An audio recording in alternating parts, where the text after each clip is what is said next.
할렐루야. 우리 하나님께 영광 돌립니다. 오늘은 지난 시간에 요한계시록 11장 3절과 4절의 말씀에 기록된 그 두 증인, 내가 나의 두 증인에게 권세를 주리니 저희가 굵은 벼슬 입고 1260일을 예언하리라. 이는 이 땅의 주 앞에 섰는 두 감람나무와 두 촛대니. 요한계시록의 말씀을 우리가 두 증인에 대한 신분에 대해서 우리가 함께 나눴습니다. 우리가 잠깐 지난 시간에 말씀드렸듯이 두 증인이라는 그 신분이 이미 하나님께서 구약시대에 선지자 스가랴에게 환상을 계시해서 순금등대의 좌우편에 기름 부음을 받는 두 감람나무의 신분이 왕과 제사장의 직분으로 기름 부음을 받은 이스라엘의 정치 지도자 스룹바벨 총독과 대제사장 여호수아라는 사실을 하나님께서 이미 구약시대에 알려주셨습니다. 그런데 사도 요한이 그리스도의 계시의 말씀을 다 받고 그 두 증인에게 권세를 줘서 그들이 이제 1260일 동안 예언하게 한다고 했는데, 그들은 바로 이제 마지막 때 이 등장하는 이 두 증인의 정체성을 나타내기 위함이었는데, 이 두 증인의 정체성 역시도 스가랴 선지자에 통해서 하나님께서 순금등대, 곧 순금등대는 7금초대를 얘기합니다. 7금초대의 좌우편에 연결되어 있는 그 세 금초대, 그 세 개, 좌편 세 금초대, 우편 세 금초대가 이렇게 7금초대에 연결되어 있습니다. 그 세 금초대를 그러니까 좌편 세 금초대, 우편 세 금초대는 그 상징하는 것이 바로 두 촛대로 표현했습니다. 두 촛대. 그 두 촛대의 실체가 바로 7금초대에 기름, 좌우편에서 기름 부음 받는 율법과 복음의 증인으로 기름 부음 받는 두 교회의 공동체라는 사실을 밝히기 위해서 이 사도 요한이 계시록에 기록해 놓았습니다. 그래서 이제 우리가 이 마지막 때에는 요한계시록의 말씀을 모르고서는 우리가 가지고 있던 모든 복음은 사실은 요한계시록을 배제하고 나서 우리가 가지고 있는 복음은 완전한 복음이 아닙니다. 영원한 복음이 될 수 없습니다. 왜냐하면 그 영원한 복음이라는 것은 요한계시록 14장 5절에 영원한 복음이 오직 계시록에만 나타납니다. 계시록. 그래서 그 이제 영원한 복음에 대해서는 제가 처음에 1편에 이제 두 증인 리뷰드 책을 통해서 1편에 제가 잠깐 말씀드렸습니다만, 지금 이 모든 지금 증거가 다 영원한 복음인 것입니다. 생명의 새 곡식입니다. 그 영원한 복음에 담겨져 있는 것이 바로 예수님이 천국 복음을 모든 민족에 증거하라는 그 천국 복음의 진리의 말씀입니다. 그래서 이제 우리가 이 영원한 복음을 알려면은 계시록의 말씀을 모르고서는 우리가 성경의 구약과 신약 성경이 하나님의 모든 총체적인 창조론과 구원론과 종말론에 대한 성경의 진리가 감춰져 있는데 다 비유로 증거해놨는데 그것을 알 수가 없습니다. 그렇기 때문에 우리가 신구약 성경, 예수님이 말씀하신 사복음서에 있는 그 하나님의 보화, 하늘나라의 보화를 발견하기 위해서는 계시록의 말씀을 풀어야, 그 계시록의 말씀이 온전히 다 열려야 구약 시대의 계시록인 다니엘서가 열리게 되는 것입니다. 이 다니엘서가 열려야 다니엘서 안에 기록되어 있는 그 2300주야와 1200 마지막 70일의 가운데 마지막 한일의 예언의 시기와 1290일과 1335일의 그 예언의 시기가 예수님이 오셔가지고 모든 일이 다 이루어지는 그 비유, 무화과 나무의 비유를 통해서 이루어지는 이 세대의 시기가 정확하게 증거되어 나옵니다. 그 시기가 바로 그 시기를 증거하고자 사도 요한이 계시록 11장에 두 증인을 증거하면서 그 두 증인은 바로 1260일 동안 이 모든 민족에 다시 예언하는 복음을 증거하는 복음의 사역자로 나타내는데, 그 의미는 바로 뭡니까? 마지막 한일의 시기를 증거하기 위해서 전삼년반 기간을 예표하는 1360일을 증거해 놓았어요. 그래서 지금 이 땅에는 이 계시록이 풀어져 있지 않기 때문에 이 두 증인에 대한 실체를 여러 가지로 지금 증거하고 있습니다. 그래서 우리가 어떤 분들은 그 신구약의 말씀이라고도 하시고, 어떤 분들은 엘리야와 모세라고도 하고, 어떤 분은 사도 요한과 에녹이라고도 얘기하고 어떤 분들은 두 목자라고도 얘기해요. 이런 여러 가지 다양한 얘기를 하는데 우리가 한 가지 분명히 알아야 되는 것은 사도 요한이 이 두 증인에게 건세를 준다고 했습니다. 건세. 그래서 이 두 증인이라는 것은 건세를 사도 요한이 주는데 이 건세는 사람을 나타내는 겁니다. 이 신구약이 건세, 말씀이 건세지만 이 건세를 주는, 그래서 다시 예언하는 이 두 증인은 사람을 나타내는데 그 사람들이 마지막 때 등장하는, 그러니까 마지막 때 이 율법과 복음의 증인으로서 이 복음 사역을 증거하는 이 열매들을, 공동체를 나타나기 위해서 두 감람나무와 두 촛대로 비유해 놓았습니다. 그런데 왜 사도 요한이 두 감람나무와 두 촛대를 정확히 구약시대 그 스가랴 선지자를 통해서 그 순금등대 좌우편에 기름 부음을 받는 두 감람나무와 그 좌우편에 연결되어 있는 좌우편의 세 촛대, 이 세 촛대와 연합되어 있는 공동체를 왜 얘기할 수 있었냐면 바로 예수님이 오셔서 사복음서에 증거해 놓은 변화산의 사건에 대한 비밀을 알았기 때문입니다.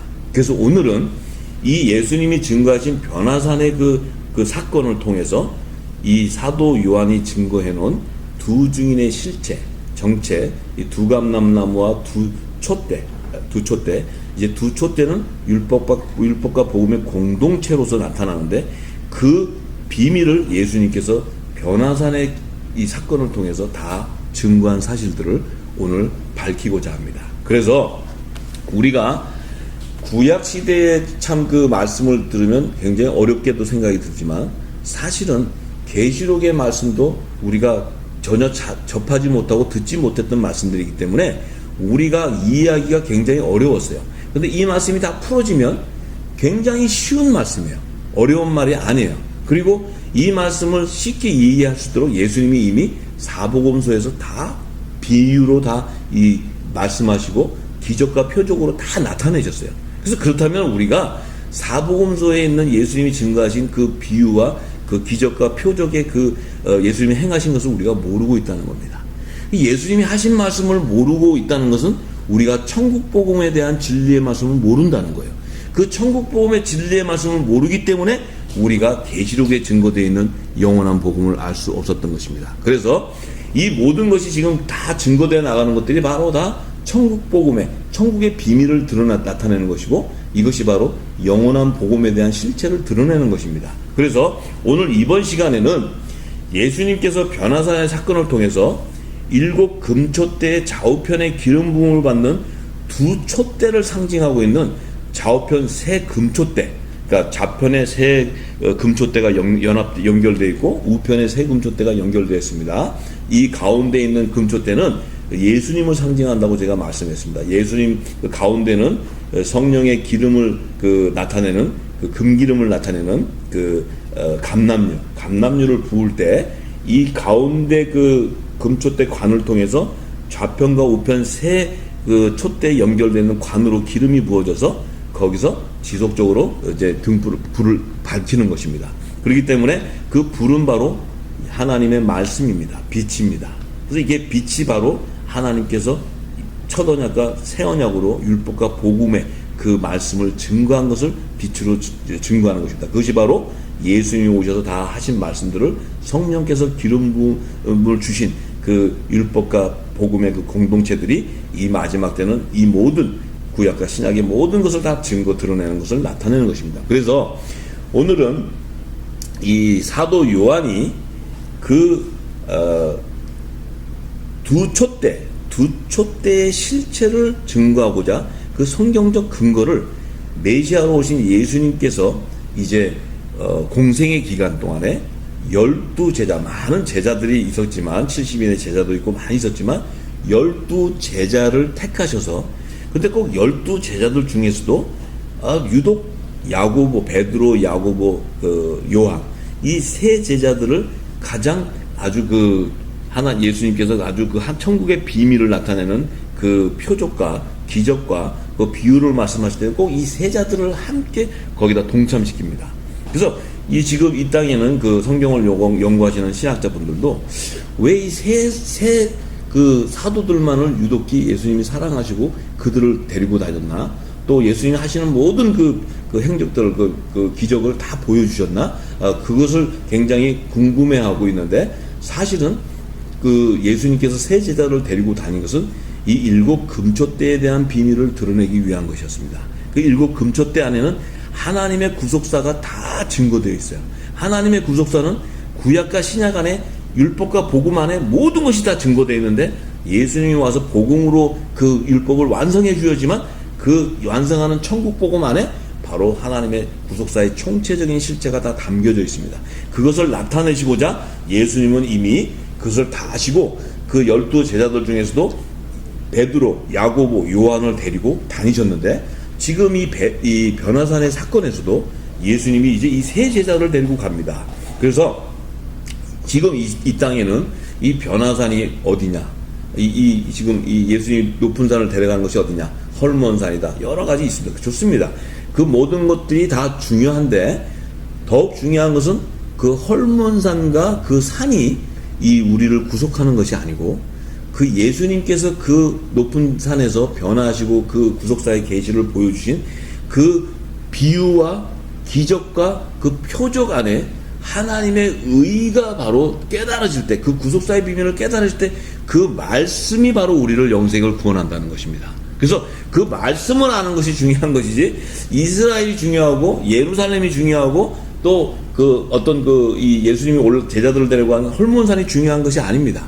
예수님이 그곳에서 행하신 그 의를 알아야지, 그것이 바로 그 의가 우리의 생명을 살리는 것입니다. 그래서 우리가 지금 오늘은 그 모든 것이 다 중요하지만 이 세 제자들을 데리고 예수님이 변화산에 올라가서 그 기적을 일으키는 그 사건을 우리가 나누어서 그 안에서 하나님의 그 일곱 금초대 안에 좌편과 우편에 그 연합되는 그 두 교의 공동체들을 나타내시고자 하는 예수님의 그 의의를 깨달으면 하늘의 비밀을 알게 됩니다.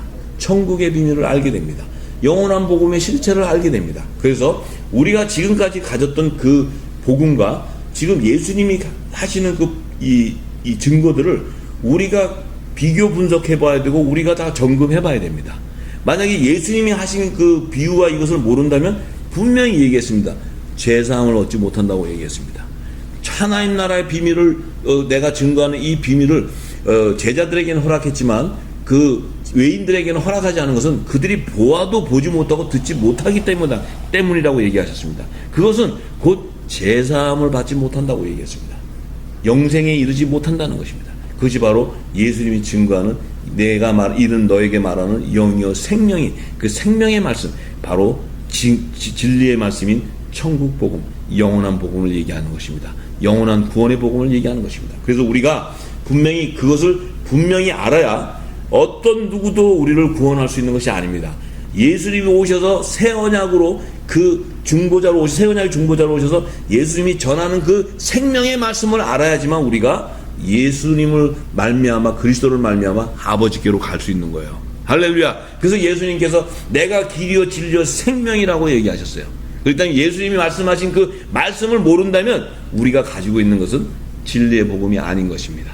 그래서 우리가 이제는 마지막 때 이 진리의 복음을 깨닫고 그 몸 안에 부어지는, 육체에 부어지는 그들이 바로 하나님 나라의 비밀을 알고 하나님 나라를 그 예언을 선포하고 이 하나님 나라의 그 영적 예배를 드리는 그 예배자로 하나님께서 찾으시는 것입니다. 지금은 그 영적 예배자를 찾는 시대인 줄 알아야 됩니다.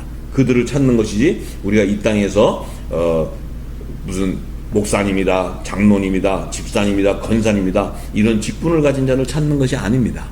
내가 하나님의 나라와 그의 의를 깨닫는 그 영적 예배자를 찾으시고 그들과 하나님께서 그 의를 이루는 그 마지막 때 사명을 주시는 줄 믿습니다. 그래서 오늘은 마태복음 17장 1절에서 13절의 말씀에 기록되어 있는 이 변화산의 사건에 대한 그 계시의 말씀을 통해서 이제 사도 요한이 증거한, 계시록에 증거한 두 증인의 실체, 이 땅에 주 앞에 서는 두 감람나무와 두 촛대에 대한 그 비밀을 다 드러내고자 합니다. 먼저 마태복음 17장 1절과 2절 이 말씀을 이렇게 나눠서 증거하는 것이 더 지혜로운 것 같아서 우선 먼저 마태복음 17장 1절과 2절의 말씀을 먼저 첫 번째 행하신 기적을 우리가 제가 증거하기를 원합니다.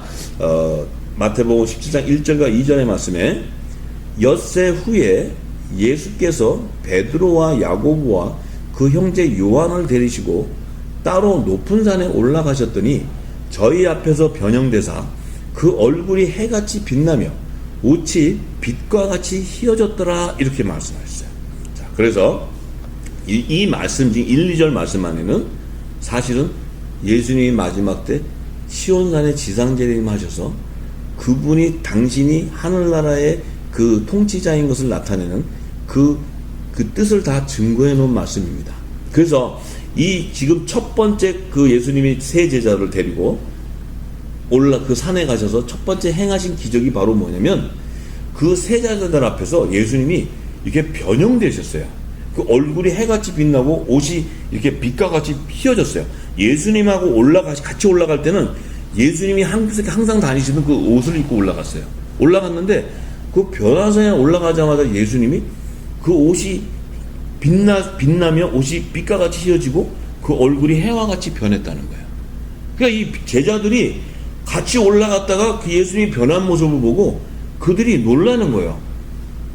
그렇지만 예수님이 변형할 때는 무슨 어떤 쇼를 하기 위해서 변형을 하신 것이 아니고 그 제자들에게 자신의 실체를 나타내시는 거예요, 예수님이.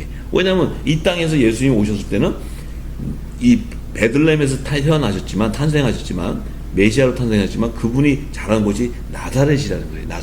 나사렛이라 그러면 사람들이 그 나사렛에서 뭐 날 게 있느냐?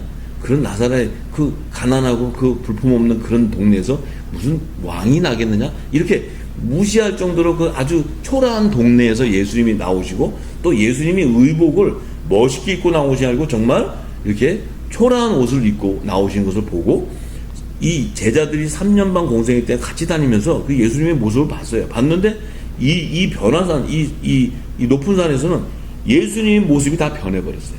이것을 보고는 이 제자들이 너무 놀라지 않겠어요? 갑자기 예수님이 변해버렸어요. 예수님이 이 변화된 모습을 보여주셨기 때문에 이곳을 변화산이라고 얘기하는 거예요. 변화산. 높은 산으로 올라갔는데 거기서 예수님이 변화됐다 그래서 변화산이라고 이렇게 얘기해요. 그런데 자, 이 기적을 행하신 시기를 나타내고자 마태가 이렇게 얘기합니다. 엿새 후라고 얘기합니다. 엿새 후에 예수께서 베드로와 야고보 요한 형제를 데리고 높은 산을 갔다. 왜 엿새 후라고 했을까요? 이 지금 성경에는 보면 3일 후, 이틀 후 이렇게 그 앞에 구절에 나옵니다. 그런데 이 말씀이요, 엿새 후 이것이 어느 시간의 기준이 있어야 되는데 시간이 있는 것이 엿새 후 이렇게 할 때는 분명히 이 안에는 하나님의 구속사의 시대가 그 정한 시간 여호와 하나님의 그 시간표가 있다는 것입니다. 그래서 이 엿새 후라는 것은 우리가 엿새 후라는 의미는 엿새 후는 7일째가 되는 것입니다. 7일째. 엿새 후라 그러면 7일째입니다. 7일이라는 의미는 안식일을 나타내는 겁니다. 안식일. 그래서 그 안식일이라는 것은 엿새 후에 온 7일은 안식일인데 안식일이라는 것은 장차 마지막 7년 안식년 때 일어날 그리스도의 비밀한 재림의 계시를 나타내고자 하는 것입니다. 그래서 예수님께서 이제 다시 만왕의 왕으로 하늘나라의 통치권자로 재림해 오실 때 그 시기가 바로 마지막 7년 안식년 때를 나타내고자 하는 것입니다. 그래서 사도 요한은 계시록에 기록해 있는 그 전 3년반과 후 3년반에 일어날 그 모든 그 첫째와 둘째와 셋째와의 그 시기 안에 마지막 7년 환란의 안식년 때 일어날 그 전쟁의 환란과 예수님께서 나팔절과 속죄절에 공중과 지상 재림하시는 그 시기와 그 모든 비밀을 다 기록해 놓았습니다. 요한계시록에. 우리가 그것이 안 보이죠? 이것을 풀면 다 보이게 되어 있습니다. 성경은 다 연결되어 있어요. 그래서 예수님이 그걸 아시고 그때 사도 요한이 장차 이 계시록을 기록할 때 그것을 기록할 걸 아시고 미리 변화산에서 이것을 보여주시는 겁니다. 근데 사도 요한이 이 요한복음을 기록할 때 이미 그 예수님이 하신 그 비유, 마태가 지금 증가했지만 사도 요한도 그 변화산에 대한 비밀을 사도 요한도 다 알고 있습니다. 그렇기 때문에 그 변화산의 비밀을 지금 계시록에다가 그대로 다 기록해 놓은 것이 이 그 7년 환란의 안식년의 그 비밀들을 다 기록해 놨습니다. 그것이 이제 점차적으로 다 열릴 것입니다. 그런데 자, 이 변화산에 옷이 예수님께서 옷이 휘어지고 빛과 같이 휘어지고 이 변형된 모습은 바로 뭐냐면요, 예수님께서 부활의 영광체의 모습으로 승천하시고 다시 예수님이 재림하실 때 영광의 모습으로 오시는 그 모습을 재현하신 거예요. 보여주신 거예요. 그러니까 이 당시에 이 제자들은 이것을 알 길이 없습니다. 왜 알 길이 없냐면 이 당시는 이 제자들이 아직 보혜사 성령이 이른빛 성령을 받는 오순절날이 임하지 않았어요. 그 다음에 이들은 그 예수님을 쫓아다니면서 그 말씀을 듣지만 아직은 율법 아래에 있는 것입니다. 율법 아래. 그렇기 때문에 이 제자들이 이것을 깨닫지 못하는 것까지 예수님은 다 알고 계시는 거예요. 알고 계시지만 장차 너희가 진리의 성령이 오시면 다 알려주기 때문에 알게 될 것이다, 이렇게 얘기하는 거예요. 다 알게 될 것이다. 요한복음 16장 12절 13절에 얘기합니다. 그렇기 때문에 예수님은 앞으로 다 알고 요한이 요한계시록을 기록할 것까지 다 아시고 미리 변화산의 사건을 통해서 보여주시는 거예요. 이것을 우리가 볼 줄 알아야 됩니다. 예수님은 알파요 오메가이고 어제와 오늘과 내일이 동일하신 분이기 때문에 이 당시에 예수님이 증거하신 변화산은 장차 앞으로 있을 그 재림의 시기와 이 모든 것이 동일하게 얘기하고 있는 것입니다. 예수님은. 그렇기 때문에 우리가 성경을 읽을 때 이 예수님이 하시는 말씀은 알파요 오메가요, 과거와 현재와 미래가 동일하다는 것을 알아야 됩니다. 그렇기 때문에 그것을 모르면 이 지금 예수님이 얘기하시는 지금 그 당시 변화산에 그 헐몬산에 있는 것만 알고 예수님이 하신 그 변화된 거 이 얘기만 알아가지고는 계시록을 알 수가 없는 것입니다. 예수님은 이 변화산의 사건을 통해서 계시록을 얘기하고 있어요. 계시록. 그렇기 때문에 우리가 계시록이 열리면 예수님이 말씀한 사복음서가 다 열리는 거예요. 전부 다. 사복음서가 안 열리고서는 계시록을 풀 수가 없어요.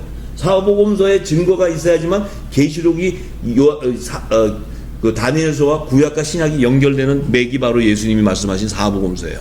사복음서가 증거해 주는 거예요. 그렇기 때문에 이제 예수님께서 그 당시는 이제 이 제자들이 이 지금 예수님이 변화되는 걸 봐도 이 제자들은 그 뜻을 모르니까 이 지금 어떤 상태냐면 그 예수님이 변형되는 모습을 보고도 그들은 자꾸 예수님이 모세와 엘리야와 같은 선지자와 동일하다 이렇게 생각하고 있어요. 예수님이. 왜냐하면 모세가 출애굽을 시켜서 자기네 조상 이스라엘 조상들을 출애굽시켜서 광야로 데려와서 그들을 그 가나안 땅에 그 들어갈 수 있는 그 여건을 마련해 준. 그래서 출애굽에서 애굽에서 출애굽시킨 그 위대한 지도자 선지자 이 모세가 자기들을 그 자기 조상들을 구원해 살려줬다 그래서 이 지금 예수님도 그러한 선지자라고만 알고 있는 거예요. 그다음에 이 제자들은 계속 지금 모세, 엘리야, 예수님 이 세 분은 이거 동일한 선지자다 이렇게 생각하고 있는 거예요. 그래서 그 말씀까지 예수님이 그들이 생각하는 것까지 예수님은 다 간파하고 있고 다 깨뚫고 있어요. 이 말씀이요 우리에게 조명되면요 우리의 영적 상태가 다 드러납니다. 다 알게 됩니다. 예수님 말씀이 우리에게 증거되고 진리가 우리에게 부어지면 나의 영적 상태가 다 드러나게 되어 있습니다. 그래서 이 지금 예수님이 변형된 이 모습은 장차 오실 의의 왕이신 그 영광체의 몸을 보여주신 거예요. 그 흰 옷을 입고 빛나는 옷은 의의 왕, 하나님 나라의 그 통치권자이신 의의 왕이 심판주의 그 모습을 보여주는 거예요. 재림의 모습. 당신이 초림에 오셨을 때는 그 종으로서의 그 초라한 모습을 보셨지만 장차 재림으로 오실 때는 만왕의 왕의 신분을 나타내는 거예요. 이 지금 변화산, 그 높은 산에서. 그런데 이 제자들이 지금 자꾸 그래도 예수님과 모세와 엘리야는 같은 선지자다. 동일한 선지자다. 이렇게 지금 자꾸 생각하고 있어요. 그래서 예수님이 엘리야와 모세와 엘리야를 변화산으로 부릅니다. 예수님이 엘리야와 변화산으로 불러서 이제 제자들에게 증거하는 모습이 마태복음 17장 3절에 있습니다. 마태복음 17장 3절에 때에 모세와 엘리야가 예수로 더불어 말씀하는 것이 저희에게 보이거늘 이렇게 증거했습니다. 그 얘기는 바로 뭐냐면 세 제자들을 불러놓고 예수님이요 모세와 엘리야를 불러가지고 그들과 말씀을 나누고 있는 거예요. 이 지금 세 제자들이 이렇게 보니까 저 모세하고 엘리야다. 그들이 모세와 엘리야인 걸 어떻게 알 수 있겠습니까? 세 제자들이 있을 당시는 모세는 1500년 전의 사람이고 엘리야는 몇백 년 전의 사람인데 이 세 제자가 저 사람들이 엘리야구나 모세구나 이걸 어떻게 알 수 있어요? 몰라요. 그렇지만 이미 이 안에선 벌써 성령이 기름을 부어서 제자들 안에 그들이 모세와 엘리야인 것을 보여줬다는 거예요. 알게 됐다는 거예요. 그때 그들 마음에는 지금 예수님이 지금 대화를 나누고 있는 저 두 사람이 모세하고 엘리야구나 이렇게 알게 했다는 거예요. 그렇기 때문에 그들이 그 생각을 지금 성령이 주관하고 있어요. 지금 세 제자들을. 그런데 예수님이 대화를 합니다. 대화를 하는 것을 이렇게 저들에게 보여주는 거예요. 이렇게 보이건을. 그 얘기는 바로 뭐냐면 그들 생각에 이 모세와 엘리야는 요단강을 건너지 못하고 광야에서 죽은 율법의 선지자입니다. 뭐냐면 모세는 출애굽을 시켜서 40년 동안 광야에서 출애굽 1세대들을 데리고 광야에 40년을 돌다가 그 느보산에서 요단강을 건너기 바로 직전에 그는 죽습니다. 그래서 요단강을 건너 가나안 땅을 입성하지 못한 자예요. 이 선지자예요. 이 여호수아가 가나안 땅으로 들어갑니다. 그런데 엘리야 역시도 북이스라엘의 선지자로 있었지만 그가 나중에 자기가 하나님이 부를 때는요 다시 거꾸로 요단강으로 건너서 광야로 나갑니다. 광야로 나가서 모세가 사역했던 광야에서 그는 회리바람으로 그 불보가 내려와서 그 천사가 내려와서 회리바람으로 그를 데려갑니다. 그 얘기는 바로 뭡니까? 그는 가나안 땅에서 데려가는 것이 아니고 다시 그는 모세가 사역했던 그 광야에 나와서 그는 죽음을 맞이합니다. 그는 사라집니다. 그 얘기는 바로 뭡니까? 이 모세와 엘리야는 가나안 땅에 들어가지 못하는 율법의 선지자라는 거예요. 이 가나안 땅으로 들어갈 수 있는 것은 예수님을 예표하는 대제사장 여호수아가 가나안 땅을 들어가는 거예요. 이것은 바로 예수님이 우리를 약속의 땅, 가나안 땅인 그 새 예루살렘 성으로 인도하는 것을 얘기하는 것입니다. 그래서 예수님이 우리의 구원주인 것입니다. 그래서 그것을 보이었는데 이제 보이기 위해서 이렇게 보였는데 지금 그 안에는 이 제자들이 볼 때는 세 제자들이 볼 때는 모세와 엘리야 두 사람이었어요. 그러면 지금 그 변화산 안에는 예수님이 세 제자하고 모세와 엘리야 두 제자인데 지금 예수님이 보여주시는 것은 율법의 모세와 엘리야 두 선지자만이 아니고 세 선지자를 보여주고 있어요. 이 세 선지자는 바로 뭐냐면 엘리야를 세례 요한이라고 예수님이 말씀하셨어요. 그래서 그 안에는 엘리야가 세례 요한이다. 이 모세, 엘리야, 세례 요한 이 세 선지자를 보이고 있는 거예요.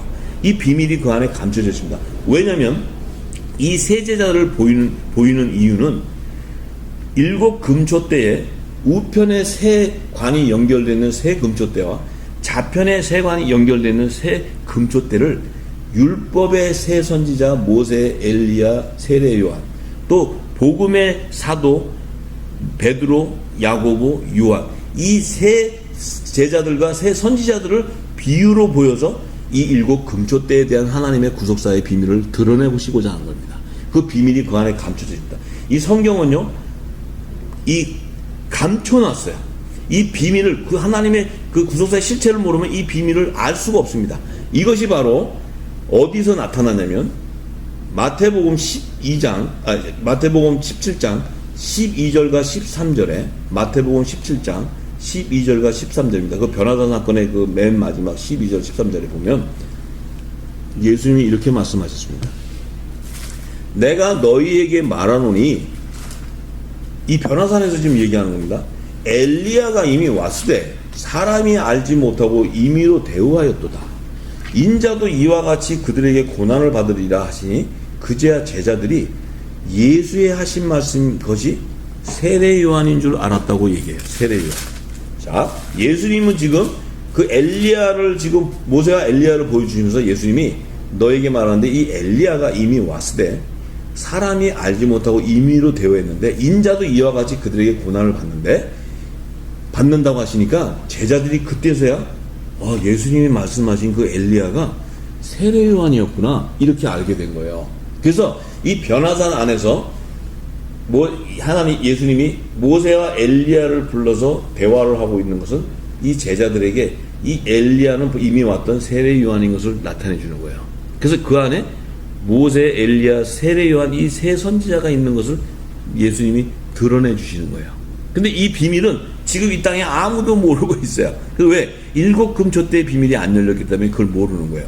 그 비밀을 모르기 때문에 두 촛대에 대한 이 정체를 알 수가 없었고, 두 촛대를 몰랐기 때문에 두 증인이 누군지를 모르기 때문에 우리가 신구약 시대, 신약과 구약이다, 또 모세와 엘리야다, 또 이 사도 요한과 또 에녹이다, 또 두 목자다, 이렇게 다양한 그 자기들의 견해를 나타내는 것입니다. 그런데 반드시 예수님께서 이렇게 얘기하셨어요.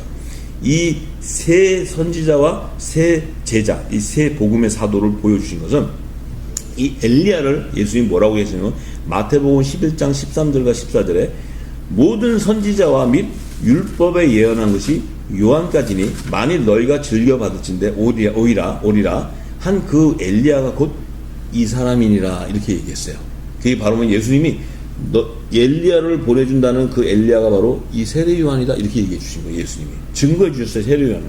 그런데 이 얘기는 왜 예수님이 해주셨냐면 구약 시대에 말라기 선지자, 하나님께서 말라기 선지자, 예수님 그 마지막 그 구약의 말라기 선지자를 통해서 마지막 때 심판하는 크고 두려운 날이 이르기 전에 내가 선지 엘리야를 너에게 보내리라 약속하신 그 말씀을 성취하고자 율법의 마지막 선지자 세례 요한을 예비해서 세상죄를 짊어지고 가는 하나님의 어린 양 예수가 우리의 구원주로 오신 메시아임을 이스라엘 백성들에게 증거함으로써 그리스도께서 세례 요한이 하나님이 보낸 엘리야라고 말씀하신 거예요. 그 증거해 주신 거예요. 그래서 그 말라기서 4장 5절에 보면 보라 여호와의 크고 두려운 날이 이르기 전에 내가 선지 엘리야를 너에게 보내리라, 이렇게 예수님 하나님이 말씀하셨어요.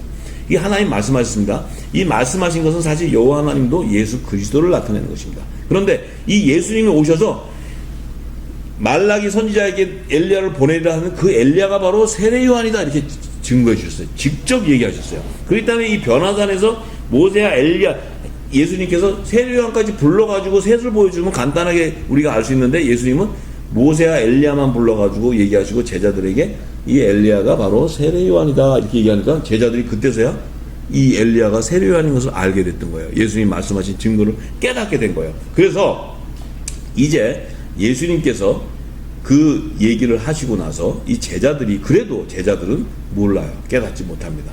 그냥 이 모세와 엘리야라 예수님하고는 선지자다, 우리를 구원해주는 선지자, 이렇게 지금 동격으로 생각하고 있기 때문에 그들이 생각하고 있는 것은 이 하나님도 알고 계시고 예수님도 알고 계세요. 그런데 이때에 베드로가 이제 나타나서 이렇게 얘기합니다. 자기 심중에 있는 것을 드러냅니다. 왜냐하면 말은 예수님한테 모세하고 엘리야하고 예수님 같습니다, 이렇게 얘기한 게 아니고 그 심중에서 뭐라고 했냐면 예수님한테 이렇게 얘기해요. 마태복음 17장 4절에 예수님한테 이릅니다. 베드로가 예수께 여짜고 가로되 예수님 주여 우리가 여기 있는 것이 좋사오니, 여기가 너무 좋습니다. 이 지금 변화산이, 왜냐하면 모세하고 엘리야하고 예수님하고 같이 이렇게 계시니까 너무 좋습니다. 주께서 만일 원하신다면 내가 여기서 초막 셋을 짓되 하나는 주님을 위해서, 하나는 모세를 위해서, 하나는 엘리야를 위해서 짓겠습니다, 이렇게 얘기해요. 그러니까 이 베드로는 지금 자기가 예수님한테 정말 기뻐서 이렇게 얘기하듯이 얘기하지만 그 안에는 모세와 엘리야와 예수님이 같은 동일한 선지자이기 때문에 셋을 소망을 져가지고 여기서 같이 살자는 거예요. 그러니까 이 지금 이게 베드로 안에 있는 영적 상태를 드러내는 거예요. 영적 상태. 그런데 이 얘기는 바로 뭐냐면요, 베드로가 왜 그 얘기를 하셨냐면 베드로는 율법 아래 있기 때문에 그래요. 율법 아래 알 수 있는 그 율법의 그 계명을 알 수 있는 것은 모세를 통해서 하나님이 광야의 40년 동안에 그 자기 이스라엘 조상들을 초막에다가 보호를 했어요. 초막을 져가지고.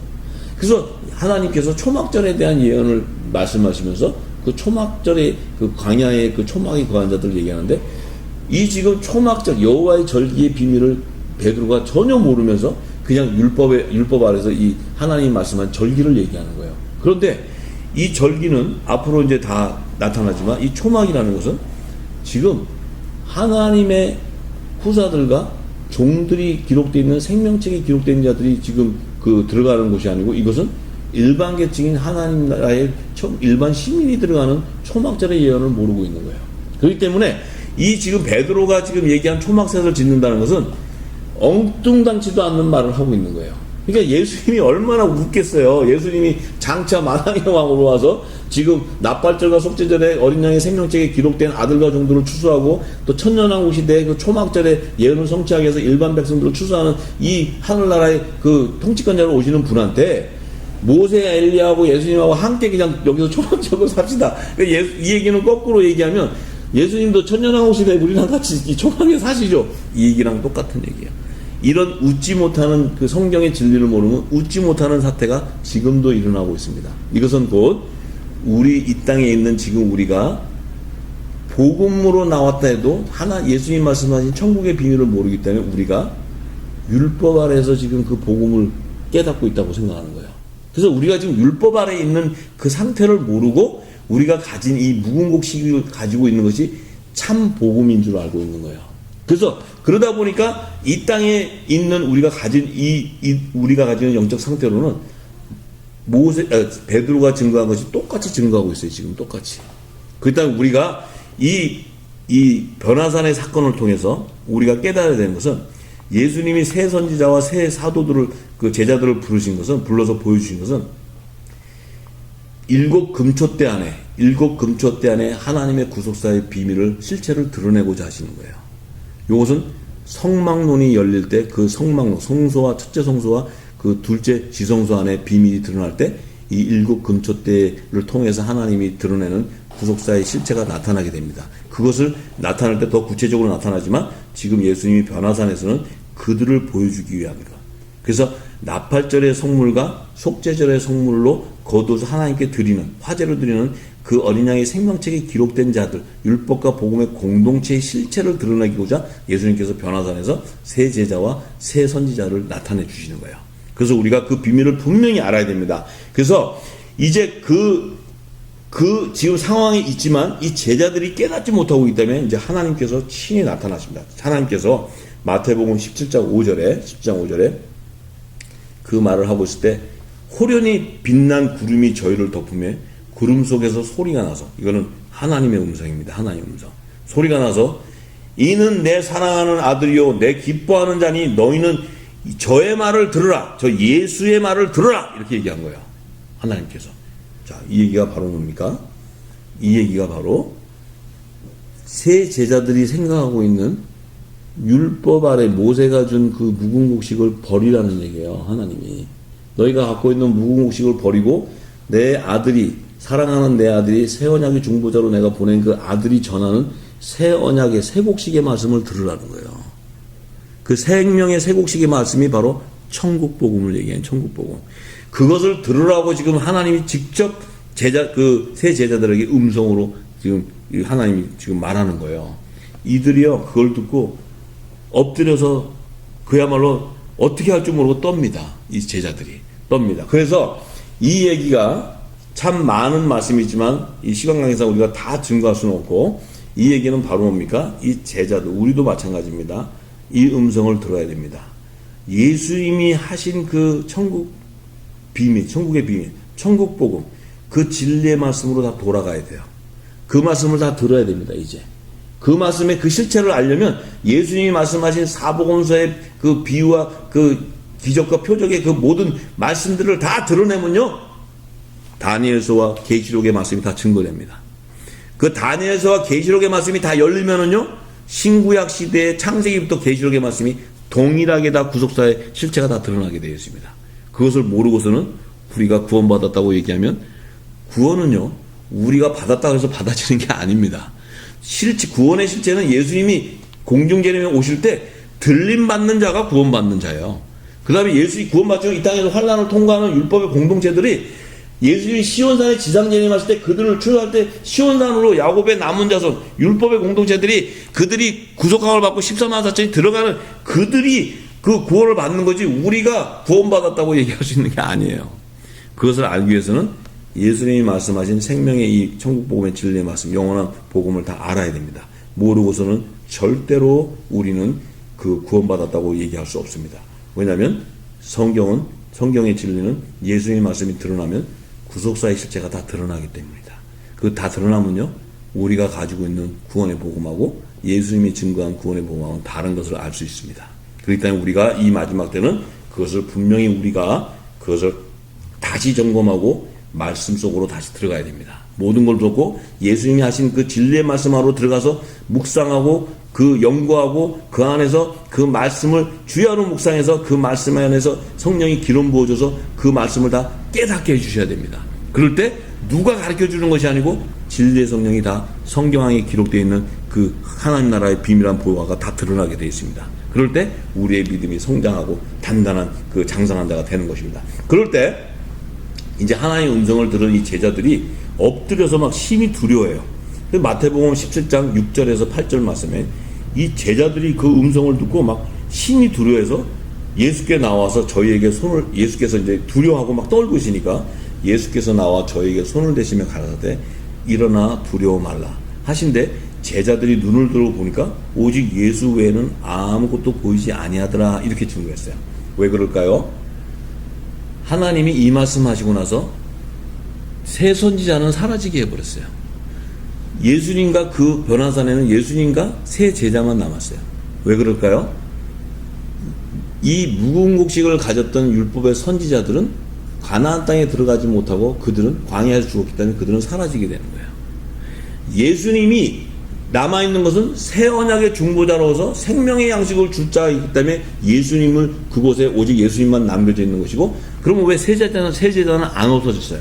새 제자도 사라져야 되는데 왜 안 없습니까? 그들은 예수님이 증거하신 천국 비밀을 깨닫고 모든 민족의 그 천국 복음을 증거해야 되는 의의 직분자이기 때문에 그래요. 의의 직분의 사명자이기 때문에 그들이 사라지지 못하는 거예요. 왜? 그들의 사명은 예수님이 증거한 모든 민족의 천국 복음을 증거하라는 그 천국 복음을 증거해야 되는 사명자들이기 때문에 그래요. 그렇기 때문에 그들은 바로 뭡니까?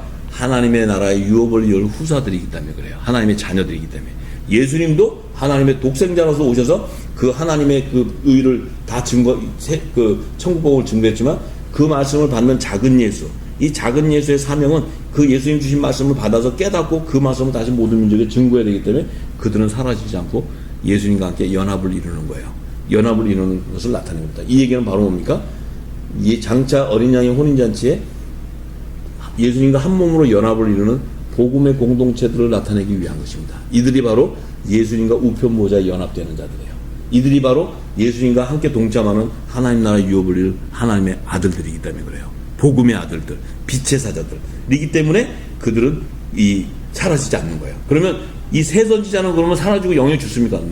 이들을 예수님께서 구원하시기 위해서, 이 야곱의 남은 자손을 구원하시기 위해서 예수님께서 대속죄절에 지상재림하실 때 그들을 대속죄절의 성물로 거두어서 하나님 나라의 그 왕국, 도래하는 왕궁에서 개최하는 거룩한 성회에 하나님께 그 화제, 대속제물의 성물로 화제로 드리기 위해서 하나님께서 이들은 그 환란, 후 3년 반의 환란을 통과한 후에 예수님께서 지상재림하셔서 그들을 추수해 주는 것입니다. 그렇기 때문에 우리가 그들이 그 후 3년 반 동안 환란을 통과할 때 그들이 보호받는 환란의 피난처를 예비하는 것이 이 의의 직분자 노아가 방주를 예비하듯이 그들이 마지막 때 교회, 하늘에 속한 교회의 사명은 바로 그 환란의 피난처 방주를 예비하는 것이 사명인 것입니다. 그래서 우리가 그 비밀한 것들도 다 계시록에 다 증거되어 있습니다. 그래서 오늘은 이 예수님께서 변화산의 사건을 통해서 새 선지자와 그 새 제자들을 보여주신 것은 스가랴 선지를 통해서 순금등대 좌우편에 기름 부음 받는 그 두 부류의 그 새 금초대 신분, 그들이 곧 두 촛대로 증거해 놓은 계시록의 비밀을 열어주기 위한 것입니다. 그래서 우리가 이제는 이 변화산 사건도 뿐만 아니고 앞으로 계시록에 이제 장차 다 열어가는 여자와 남자의 부분, 이 모든 것들이 다 두 증인인데, 이 지금 말씀하신 이 말씀은 바로 예수님께서 증거한 비밀을 다 깨달은 사도 요한이 계시록 1장에 이 지금 예수님의 오른손에 있는 7별과 7 금초대에 대한 비밀을 나타내고자 계시록에 지금 두 증인을 나타낸 것입니다. 그래서 그 두 증인의 실체 가운데 두 촛대로 증거해 놓은 것은 바로 계시록 1장에 오른손에 예수님의 오른손에 있는 일곱 별의 비밀과 일곱 금초대의 비밀을 나타내고자 하는 것입니다. 그래서 다음번에는 이제 다음 시간에는 계시록 1장 19절에서 20절의 말씀에 기록되어 있는 예수님께서 사도 요한에게 말했습니다. 그러므로 내 본 것과 이제 있는 일과 장차 될 일을 기록하라. 내 본 것은 내 오른손에 일곱 별의 비밀과 일곱 금초대라. 일곱 별은 일곱 교회 사자요, 일곱 촛대는 일곱 교회니라. 이 지금 이 사도 요한에게 보여준 이 지금 일곱 별의 비밀과 일곱 금초대의 비밀이 열리면 두 증인의 실체인 두 감람나무와 두 촛대가 다 열리게 되고, 계시록 2장과 3장에 기록되어 있는 일곱 교회 안에 율법과 복음의 공동체들을 추수하는 구속사의 비밀이 다 열리게 되어 있습니다. 그래서 이제 다음 시간에는 지금 이 두 촛대로 증거하는 율법과 복음의 공동체들을 나타내는 비밀을 다 드러내는 이 일곱 별과 일곱 금촛대의 비밀이 열리면 이 두 촛대에 대한 율법과 복음의 두 교회 공동체의 실체가 더욱 구체적으로 드러나게 될 것입니다. 그래서 이제 우리가 마지막 이 대희년의 세대에 사는 우리는 유대인이나 이방인이나 할 것이 모든 성도들은 이 다시 예언하는 마지막 때 다시 예언하는 영원한 복음의 실체를 깨달아야 됩니다. 그래서 깨닫지 못하고 어린아이와 같이 세상 초등학문 안에서 종로를 하고 있는 그 율법 아래서 베드로의 모습이 지금 내 모습은 아닌지 나를 점검해 보아야 됩니다. 만약에 그것을 깨닫지 못한다면, 말일에 이 모든 육체에 부어지는 이 하나님 나라의 비밀을 깨닫지 못한다면 그들은 예수님이 재림하시는 밤중에 등과 기름을 준비하는 거룩한 신부의 영성을 소유할 수가 없는 것입니다. 그렇기 때문에 지금 우리는 이 시대는 이 늦은 비로 지금 부어주는 이 모든 영원한 복음을 깨닫는 그 기름 발리운 두 공동체를 하나님께서 찾고 계시는 것을 알아야 됩니다. 그들을 지금 열매를 거두고 있는 것을 알아야 됩니다.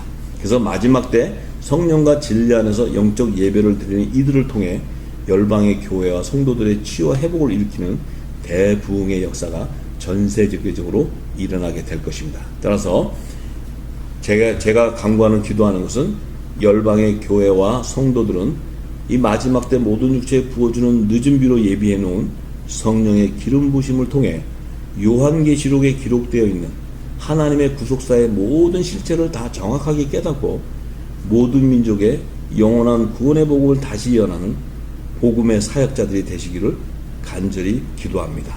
감사합니다.